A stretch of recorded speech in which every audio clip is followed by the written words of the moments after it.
Salut, c'est Léo. C'est d'y croire.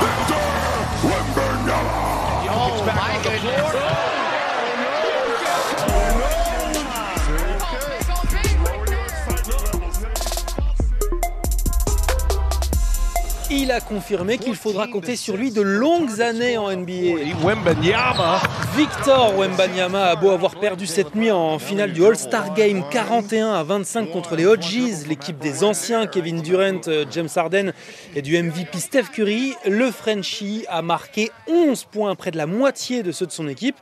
Et je te parle pas de ses contres, défense, attaque, il était partout. Ce que je retiens, c'est qu'on peut se donner à 100% sur ce terrain, de jouer dur. Et pour moi, c'est la seule façon de jouer au basket. C'est lui le nouveau visage de la NBA. La chaîne TNT l'avait même équipé d'un micro pendant le match. Et à seulement 21 ans, il a le temps d'aller chercher le record français de Tony Parker et de ses 6 sélections All-Star.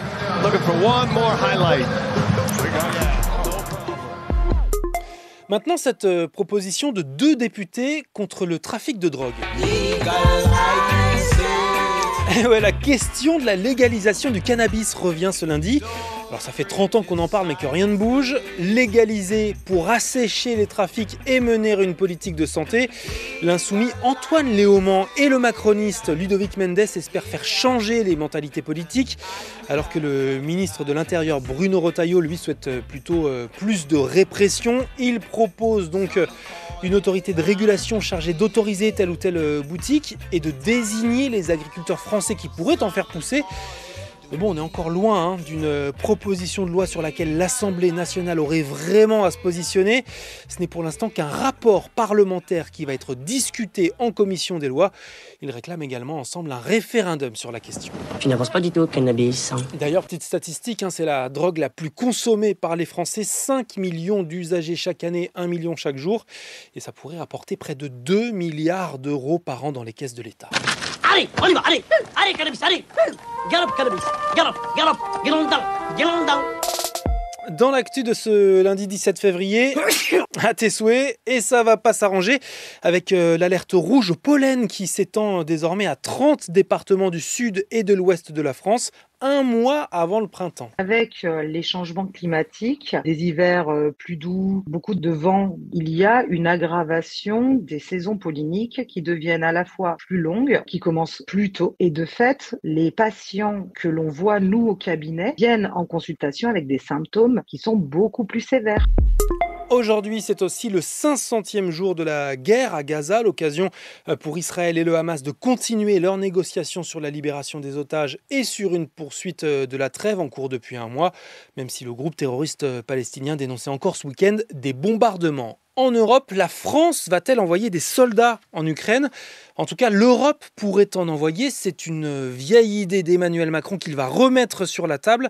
Il réunit ce lundi après-midi 7 autres chefs d'État et de gouvernement de l'UE pour peser face aux États-Unis et à la Russie, qui pour l'instant n'associent pas les Européens aux négociations sur la paix.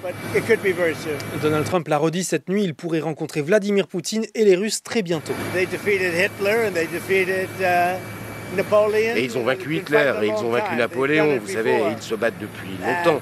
Ils l'ont déjà fait auparavant, mais je pense qu'il aimerait vraiment arrêter de se battre. Les Européens qui ont mis moins de 48 heures à trouver un créneau pour se réunir, il y a urgence à parler d'une même voix.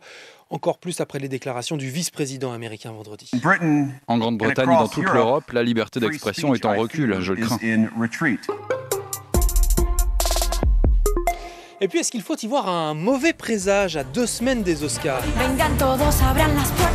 Emilia Pérez, le film de Jacques Audiard, n'a décroché que 2 trophées sur 11 nominations hier soir au BAFTA britannique. And the BAFTA goes to Emilia Pérez. Meilleur film en langue étrangère et meilleur second rôle pour l'une des actrices, rien d'autre.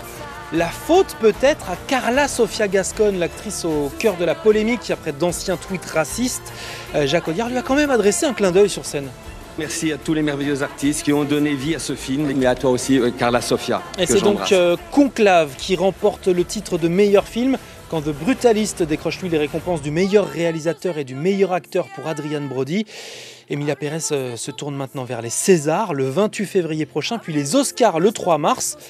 Avec à chaque fois l'ombre des vieux tweets polémiques de l'actrice trans qui poursuit le film. La misère C'était Léo de France Info.